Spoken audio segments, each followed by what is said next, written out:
Welcome back, everyone. This is Dave from Cormer Productions, here to do another rewatch video of Quantum Leap, Season 2, Episode 3, The Americanization of Machiko. The episode's description reads as follows. As a returning sailor, Sam brings home a Japanese wife and must battle the prejudice of his hometown and his own mother.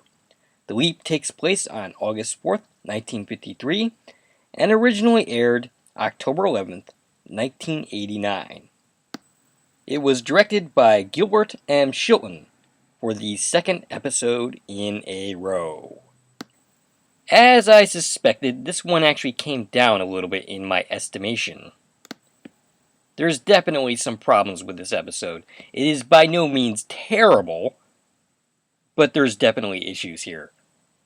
For one thing, Dean Stockwell and Scott Bakula's performance in this seems a little bit off throughout the episode. It's almost like a lot of their lines were overdubbed, and I'm not sure why. At times, the guest stars outshine the two regulars of this series, which is kind of odd. There's a few narrative loose ends, things that aren't addressed. And as for the rest of my problems, I will talk about them as I get there. Before going any further, I will tell you a couple of things. One, this is not a spoiler-free video, so if you haven't watched this episode yet, please go and check it out and then watch my video. Secondly, if you like this video, please like, share, and comment on this video, as well as subscribing to my channel. Sam leaps in, wearing a sailor's outfit, just getting off the bus. He's naturally a little confused, as usual. He's tossed his belongings by a bus driver, and then he notes his reflection in the window, and to himself he says, "Oh my God, I'm Popeye." He uses his detective skills by reading the name on the bag that he is Charlie Mackenzie. He knows his Navy rank, and he soon discovers money, which is Japanese. So, he was just stationed in Japan. He reads some guy's newspaper and finds out that he's in Ohio, and the date, which I've already covered. The man who's reading the newspaper eventually notices Charlie, and Sam apologizes to him because he's acting like a weirdo. He's soon greeted warmly by an elderly man who Sam intuits is his dad, and he is correct. His dad is played by Wayne Tippett, who has appearances in JFK, an episode of The X-Files, and I do remember his appearance there, a couple episodes of Matlock, a Seinfeld episode, and an appearance in the movie Nurse Betty. He died on August 28th, 2009, at the age of 76. Sam gets in his truck and takes off, and does not notice the Japanese woman dressed in a robe calling after him. Whoops! This is Machiko, of the title, and she's played by Leela Lee Olson.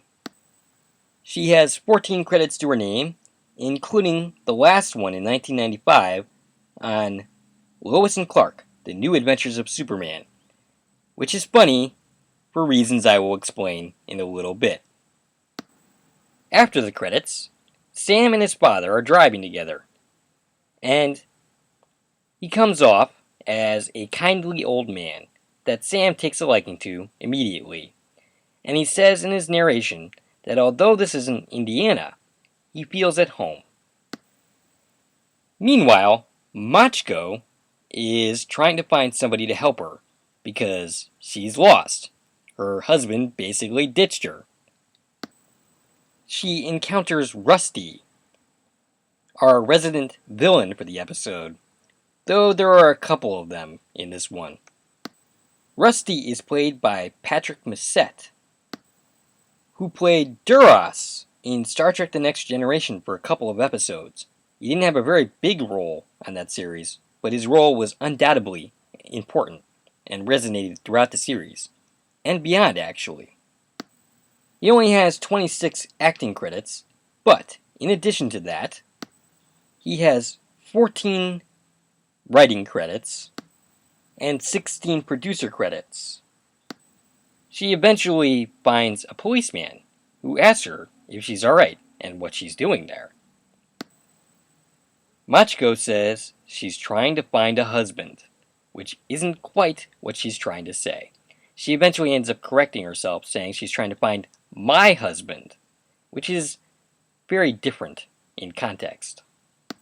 She eventually reveals the name of her husband, and the police officer takes her to him, while Rusty looks menacingly after her. We cut to Charlie's mom, Lenore, and Charlie's ex-girlfriend in Naomi. Charlie's mom is played by Kay Callahan, who I remember from the New Adventures of Superman. She was Clark Kent's mom on that series, and she was pretty much a series regular. Which is why Layla Lee Olsen also appearing on that series was funny to me. I'm not sure if they got a chance to reunite, if they had any scenes together in that show. In addition to that, Kay Callahan has 142 credits to her name, including an appearance on Justified, the Walton Goggins-led series that I quite enjoyed when I finally got around to watching it, 3 appearances on the show Veep, 1 appearance on Grey's Anatomy, and the recent movie Knives Out. Naomi is played by Elena Wall. She has 33 acting credits, including a recent one in the 2015 movie Spotlight. In his letters, Charlie mentioned a surprise that he was going to bring home. Naomi seems to think that Charlie is finally going to ask her to marry her. Lenore thinks the last thing that Charlie needs is to be getting married.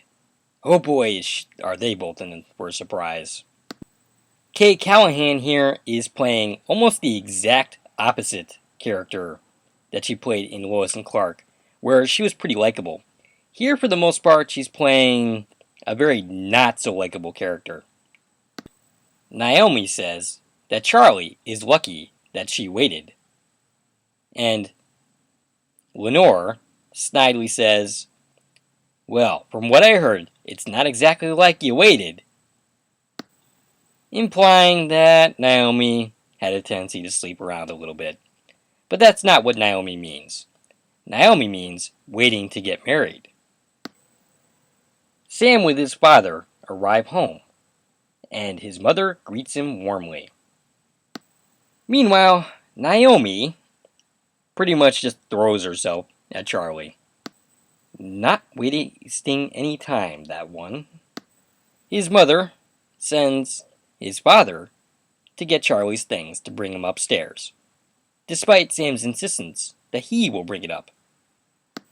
She also shoos Naomi away, telling her to let him sit for a minute.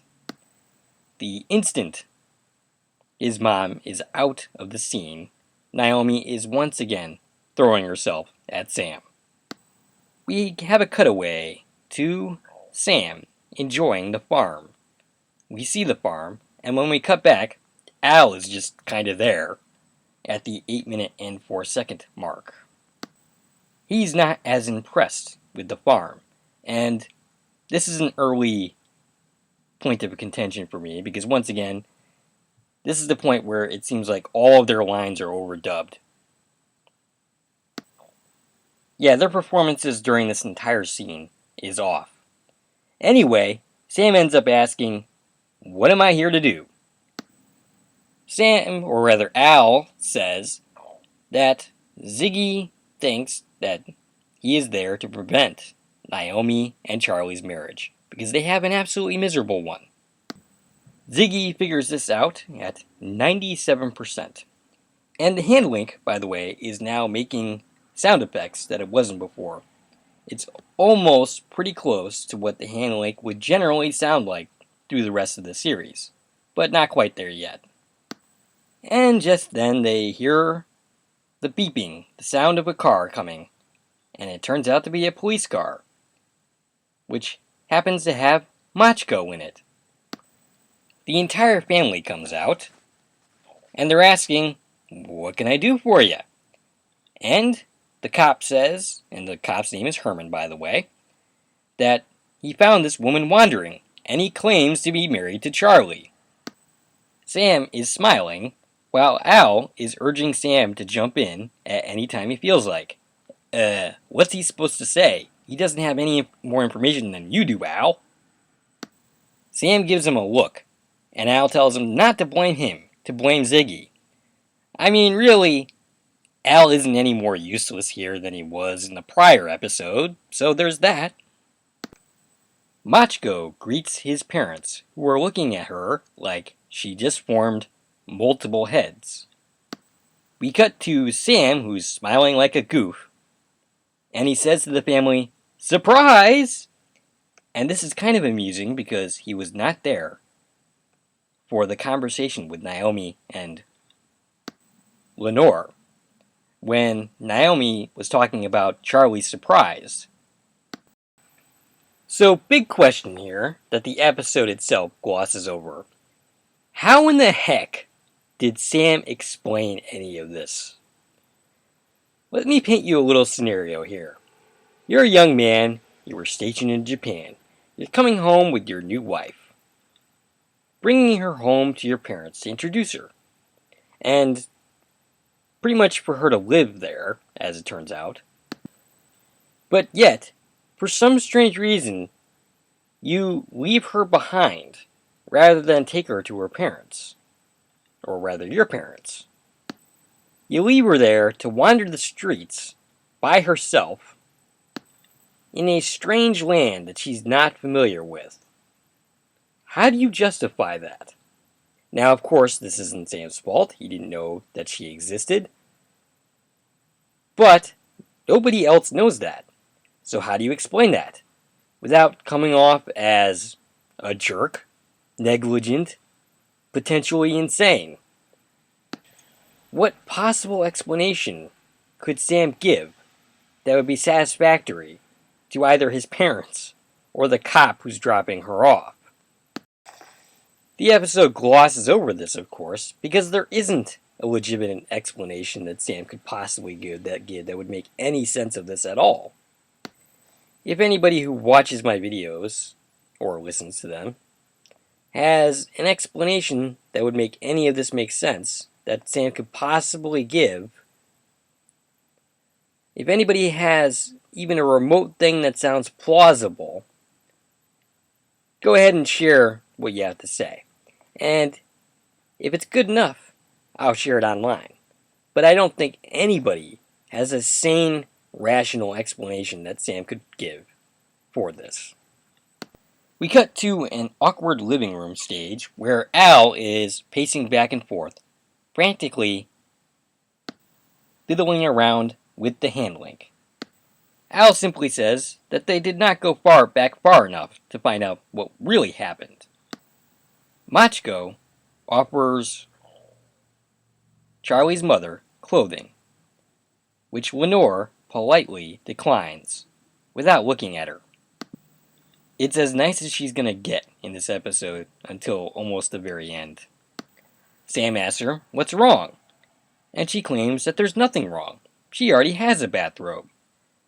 Al answers the question and says there's plenty wrong. They never accepted Machiko. She had to go back to Japan alone and heartbroken, and she never remarried. Well, that doesn't necessarily mean that she didn't have a happy life, but I see your point, Al. Machiko is offering to wash their feet, which is a tradition in Japan when first meeting the parents of the person you married. This confuses his parents, but when she explains, or when the custom is explained to them, Sam's father is all willing to do it, but Lenore checks it. When Al says that they never accepted her, they mean his mother never accepted her. His father is perfectly willing to go along. Machiko goes and sits with Sam, and his father says, "Well, I reckon you guys must be tired." And Sam repeats what his father said, in Japanese. Lenore pipes up to ask, "Where did you learn that gibberish?" And Al tells him that he speaks 7 languages, including 3 dead ones. His father points out that he spent some time in Japan, where he clearly learned some of the language. Alright, let's take a moment to talk about Lenore. I don't think that her entire problem is that she's a racist. I'm sure that is an issue, but I don't think she would accept anybody in Machiko's position, including Naomi. She wasn't exactly encouraging of Naomi marrying Charlie, and she took a couple of measures to keep Naomi away from Charlie. Part of this is because she experienced the loss of a child in Eileen, Charlie's sister. As the episode goes along, we learn more details, in that she got knocked up, and the town was chattering. And her mother didn't stick up for her. Her mother did not support her, and she ultimately ended up killing herself. Her mother blames her for that. And she's turned that to, I would say, an inappropriate anger towards everyone, really. But she's definitely taking it out on Machiko at this time, and that is the reason why she won't accept her, and that is the reason why she's acting the way she does. At least that's my interpretation of events. His father tells him that they have his old room all fixed up, and Lenore objects, saying that they can't stay in the same room together. His father doesn't argue the point. He says that that will be the case until the Reverend can make this a proper marriage. And Sam turns to Machiko and says that until they get married here again, they have to sleep in different rooms. His father offers her Eileen's old room, which Lenore objects to, and his father calmly says it's not a shrine.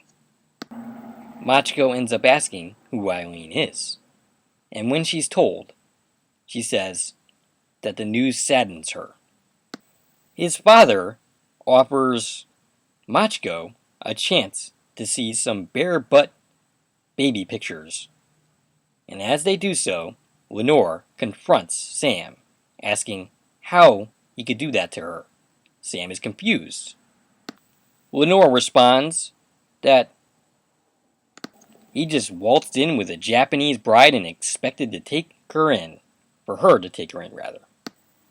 How could you do this to me? And Sam replies that he wasn't thinking of it as doing something to her. Lenore tells him that that woman will never be a part of her family. Never.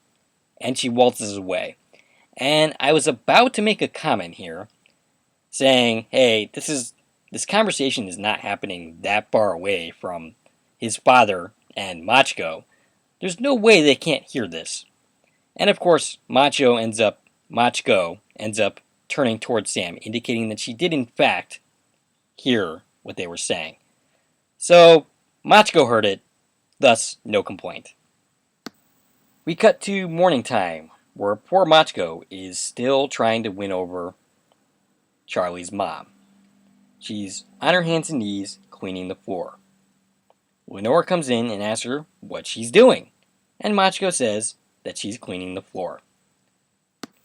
And Lenore acts all huffy, saying, hey, my floor is clean enough for anybody who wears shoes. Lenore goes over to the stove and discovers that there's rice in the pot. What's this? And Machiko says that she was trying to make breakfast for them. Only Rice is not something that Americans eat for breakfast. At least not white people, at least not at this time. Me being here in 2021, this is not news to me. I am familiar with some people's tendency to eat rice in the morning. In a huff, Lenore dumps the rice in the garbage can. Wow, that's kind of rude. I mean, she was rude this entire scene, but damn! Anyway, this upsets Machiko to the point that she runs out of the house and sits on the porch to pout and cry. Those are not my words, by the way. They are Lenore's words to Charlie and his father when Charlie ends up asking, "Hey, where's Machiko?" Sam goes after her, and his father looks like he wants to say something. He's not exactly pleased with Lenore's behavior, but he decides to keep his silence to a point. Lenore asks Sam's father if Charlie seems different, and his father points out that he's a man now. He's also inhabited by Sam Beckett, so that could have something to do with it. And of course, Lenore is blaming Machiko for this change. Out on the porch, Sam asks Machiko what's wrong, because she's clearly crying at this point. She claims nothing is wrong. Sam says, "Hey, maybe it's the shoes. Or were you peeling onions?" as a joke, and this makes Machiko laugh. Sam laughs and pushes her a little harder.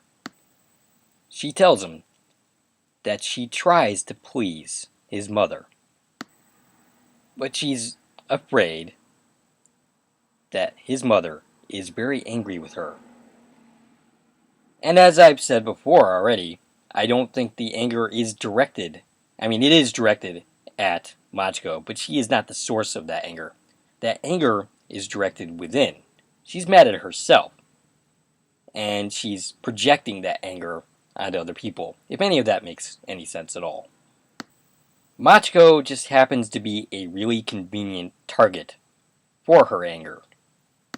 Sam tells her that she isn't angry, that this is just a big change, and she isn't used to it. And Sam ends up telling her that she's going to have to change too. For instance, she's in America now. She is not a servant. You're my wife. And Machiko points out that his mother does everything for his father. And that is because his father, after working so long, is retired now and needs to be taken care of more. Machiko doesn't quite understand this. She laughs and says that all the Japanese men must be retired. Sam laughs and says that in this country, a woman can decide what she wants to do and what she wants to be. Yeah, my problem here, Sam, is you're describing a very modern attitude, which is not necessarily prevalent in 1953.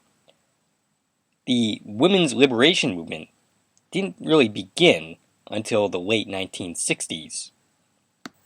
So the attitude you're describing is not yet in fashion. Machiko ends up suggesting that they get her an American attire. And Sam laughs and says he could use a few new shirts himself. So let's go to town. He specifically asks, "Do you want to drive into town?" And Machiko takes this to mean that Charlie is going to teach her how to drive. Sam isn't going to regret that at all or anything. We cut to Machiko driving, and she is having the time of her life. Sam, a little less so. Machiko stops suddenly, much to Sam's annoyance, and it's because she spotted some beautiful flowers. Machiko suggests that she grab some to bring home to her mother. Still trying to win over that mother. She ends up looking at the flowers in a way that Sam questions. And Machiko explains that far away, they all look the same. They make for a beautiful garden, but if you look at them up close, there's little differences.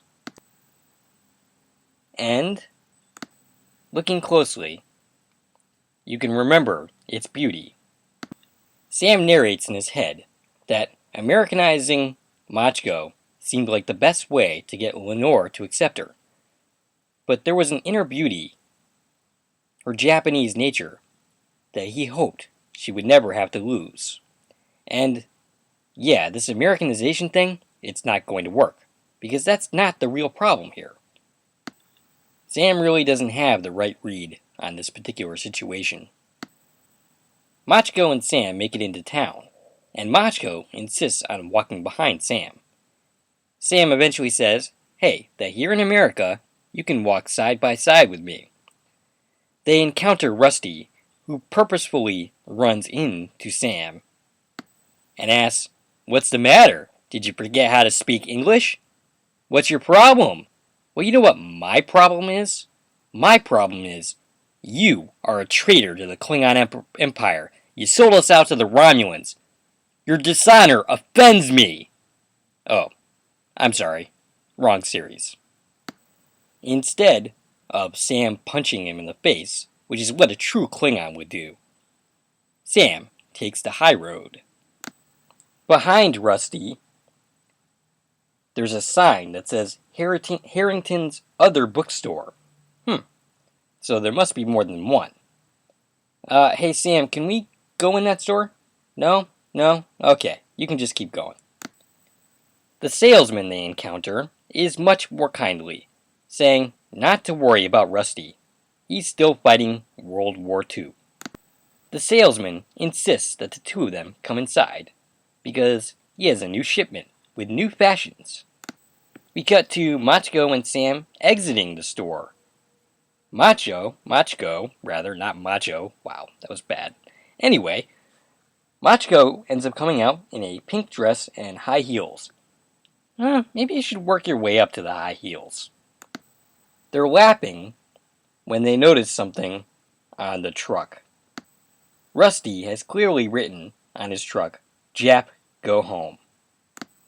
And this sort of kills the jovial mood. Rusty, meanwhile, is standing in a corner, watching them, pleased and satisfied. There can be only one answer to this. A duel to the death. Today is a good day to die. Okay, I'll stop with the Klingon jokes. I just can't really resist. We cut to Lenore and Henry riding with the Reverend and his wife. They are apparently giving them a ride. The wife asks if Charlie and his new wife will feel up to attending the picnic the next day. And Lenore claims that she isn't feeling well. We cut to Sam angrily tossing hay in the barn. Well, I'm sure that brings back memories. Sam, getting all sweaty, takes off his shirt. No doubt a beefcake shot for the ladies to enjoy. Naomi enters the scene wearing a red top that's tied. Looks like a crop top.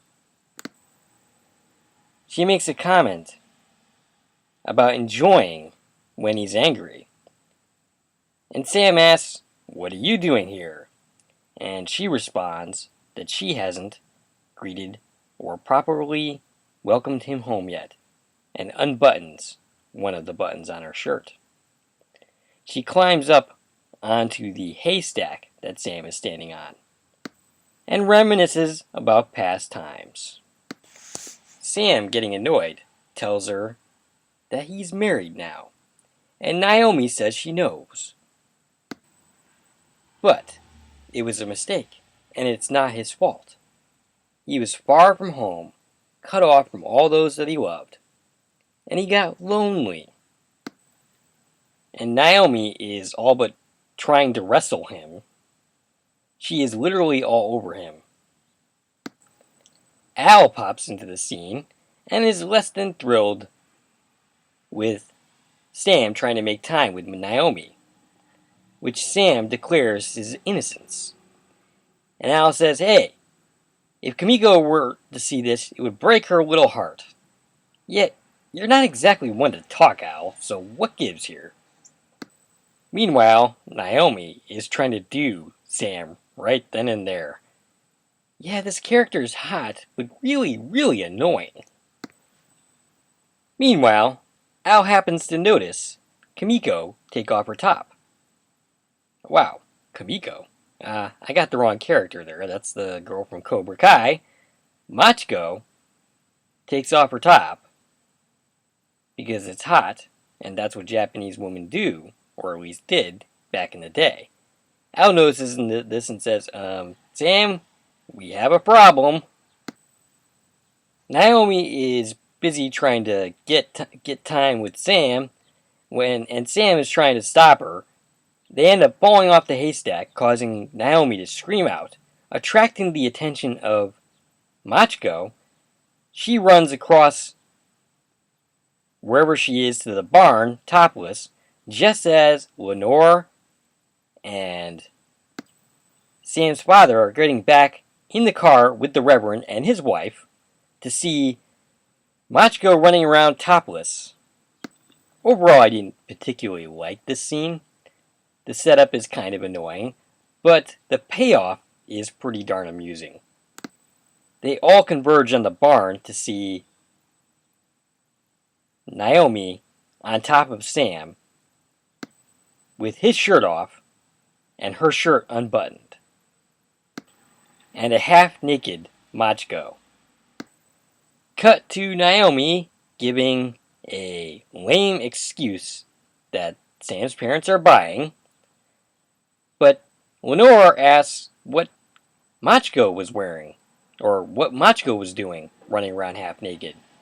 And Al provides him with the explanation that in Japan, when it gets hot, it's not uncommon for women to take their shirts off.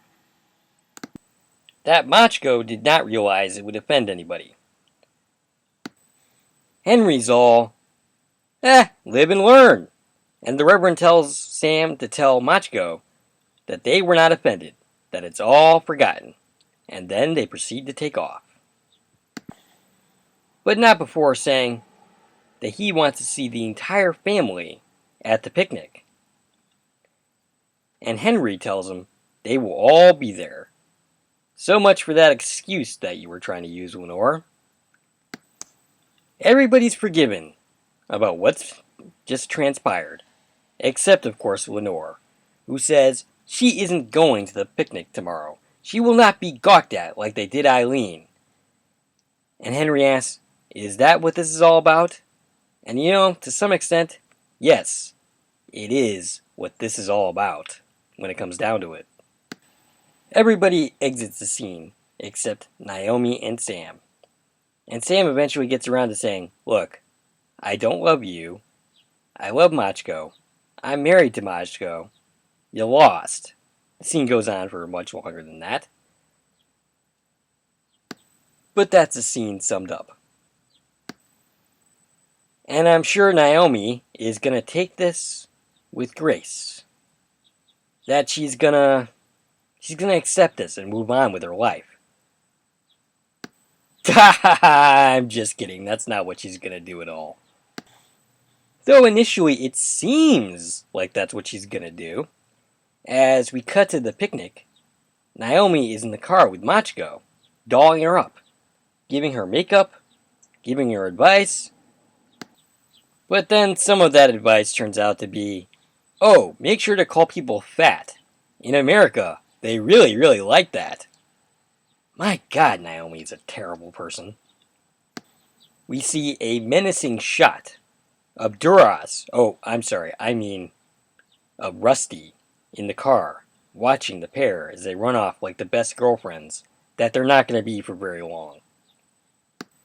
Machiko takes Naomi's advice, and this predictably upsets the couple that she does this to. And when Naomi drags her off, Machiko calls her out on it. And Naomi's all like, now why would I do that? And Machiko says, I think you're not a very nice person. Yeah, no kidding. I think that too, Machiko. I think she's a terrible person, and I kind of wish nothing but bad things happened to her. Machiko goes to Sam and says she wants to go home and explains what happened. Sam ends up calming her down, and they end up staying for a baseball game. Where, long story short, Rusty continues to act like a douche nozzle and almost starts a fight between Sam and him. We cut to a storm brewing. It's clear a big storm is coming. The family gets home. Sam and his father Henry end up chasing chickens, while Machiko and Lenore go inside the house to close all the windows. And Lenore tells Machiko not to just stand there, to go down to the storm cellar, which is when Lenore gets a call about Machiko calling that wife fat, which pisses off Lenore. Lenore goes down the stairs and is typically unforgiving. Machiko tries to explain, but Lenore doesn't want to hear it. So Machiko goes running off, upset. And I don't know, it's the middle of a storm. They're living in the same area. Is this really the time that they need to be making this phone call? But whatever. Running in the storm, Machiko is picked up by Rusty. Well, this certainly isn't gonna go very well now, is it? Cut back to Henry and Sam going back down to the storm cellar.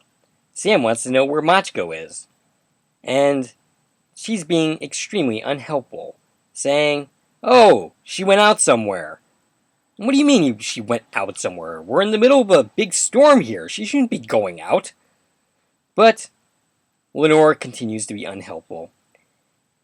And she says, well, who knows what these people do? She's probably dancing naked in the rain.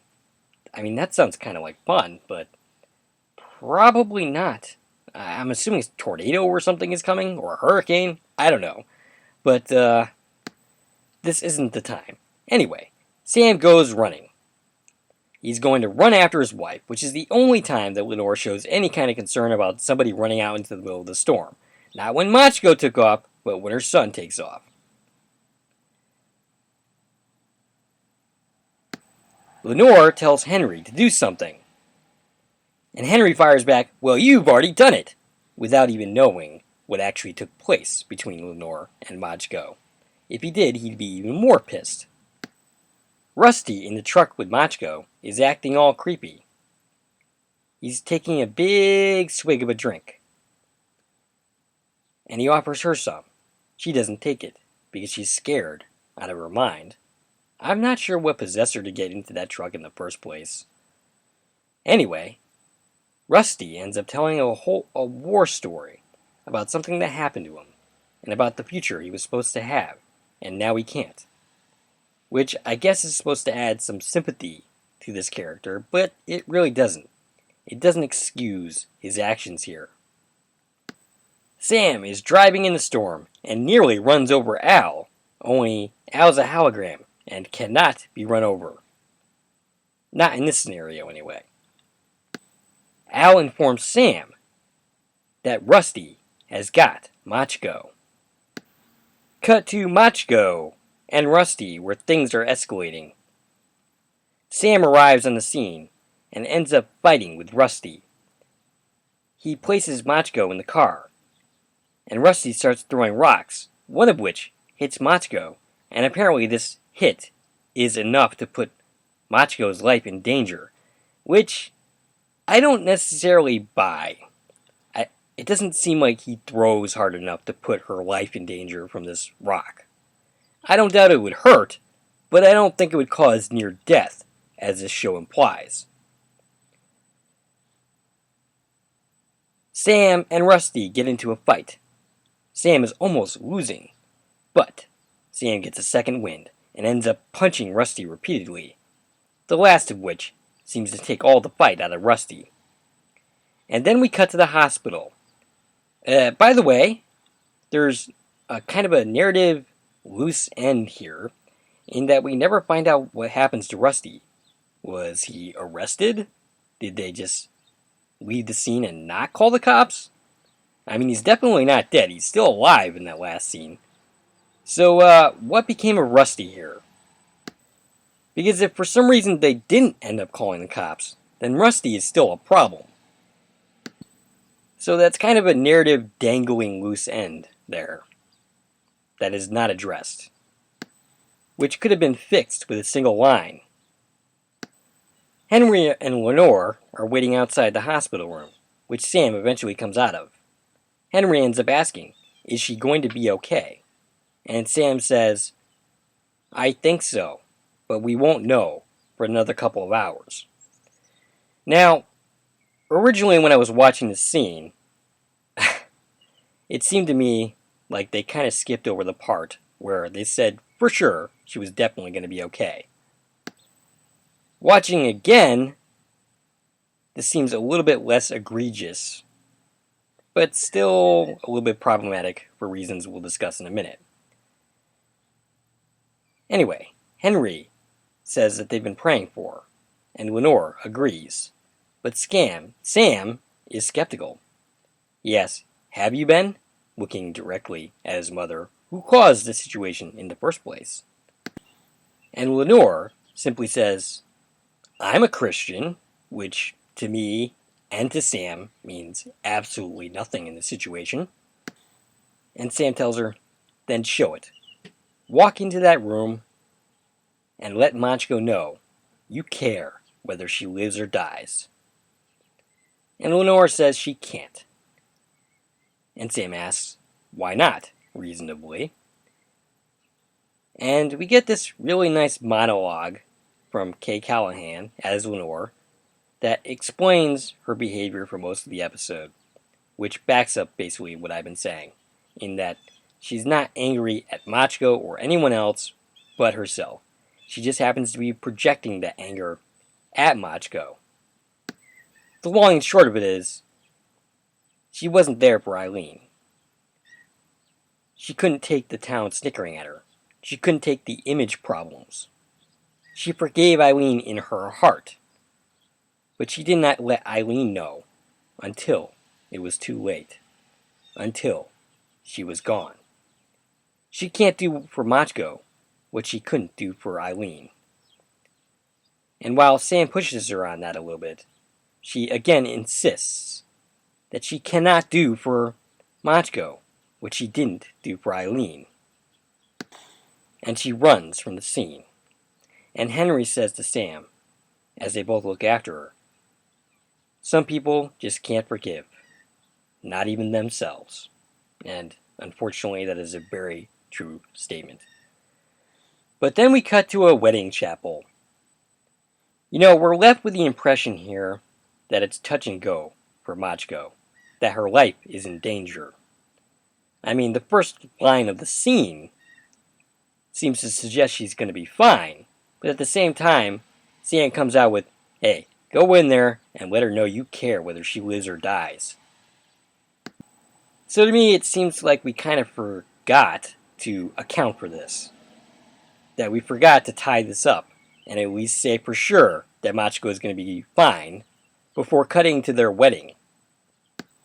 Another somewhat dangling narrative thread that we resolve, but still in not quite the right way. I kind of feel like there should have been at least one line from a doctor coming out and saying, well, looks like she's going to be okay. Some sloppy narrative choices in this one. Lenore is at the wedding, and Sam is fretting. He hopes he leaps before they get married. Otherwise, they're going to be, Sam and Machiko are going to be married in the eyes of God. Sam appears to be really nervous, and Al says to him, well, you weren't the first time. And Sam's like, wait, I'm married? And Al's like, aha, just kidding, haha. And then he turns away and has this really, whew, that was a close one look on his face. Which I guess implies that Sam did in fact succeed in marrying Donna, though he could have married anyone for all we know. Just before the ceremony is about to begin, Machiko says to Sam that she is sorry that his mother wouldn't be there. And then the doors open to reveal Lenore, dressed in a Japanese-style robe, showing that she has come to accept Machiko. And then, just like that, Sam leaps. And that is the episode. There's definitely a lot of good stuff here, but there are problems. Dean Stockwell's and Scott Bakula's performance at times is a little bit off, a little bit odd, which I think had a lot to do with ADR work. I think there was some overdubbing of lines. I'm not sure why. I would be interested in hearing the story behind this technically, but it definitely adds an odd quality to their performances. The guest performances were great. I thought Kay Callahan and Wayne Tippett were fantastic as Sam's parents. Naomi was annoying, but she was supposed to be. And Layla Lee Olsen is perfectly fine as Machiko. There's some narrative sloppy work here. And the Americanization of Machiko angle that I thought would be problematic in 2021 isn't really all that bad. It's not really dwelled upon that much. And isn't really the point of the episode, unlike what the title might suggest. The story isn't really about that, so much as it is about a mother who's suffering from grief and can't forgive herself for what she views as her own sins. So all in all, I'd say, once again, this episode falls under the okayish territory. But not to worry, folks, because we have some absolute classic episodes coming up, starting with What Price is Gloria, and continuing on right up until we get to A Portrait of Troyan, which is an absolutely terrible episode. The next episode that we will look at next week is, of course, what I just mentioned, What Price is Gloria? Until then, if you like this video and want to support the channel, there are a number of ways to do so. You can follow me on Twitter at Core Productions. You can join my Corn Productions Facebook page. You can buy something from the Corn Productions store on Zazzle.